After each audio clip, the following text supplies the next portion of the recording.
Avec ses tons roses et jaunes, ses tours et ses arcades, certains prétendent que c'est le bâtiment de Vienne le plus connu, plus même que le château de Schönbrunn. Long de plus d'1 kilomètre, le Karl-Marx-Hof est surtout un modèle architectural et le symbole de la politique de logement des années 30 des sociodémocrates qui ont créé pour 5000 personnes à l'époque une ville dans la ville.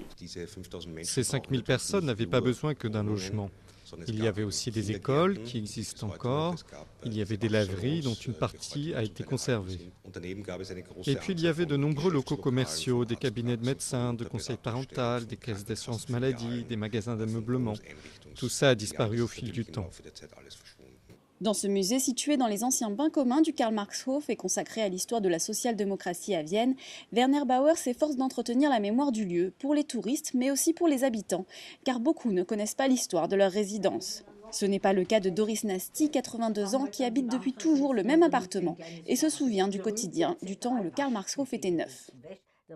Il y avait la Bassena, l'accès commun à l'eau courante dans le couloir. Ça s'appelait la Bassena et les gens s'y rencontraient et papotaient. Et les toilettes étaient aussi dans le couloir. Plusieurs familles partageaient un seul cabinet. Les logements ont depuis été équipés tout confort, mais les laveries communes restent très utilisées. Au-delà de l'aspect pratique, les habitants sont aussi très satisfaits de leur cadre de vie. C'est très vert.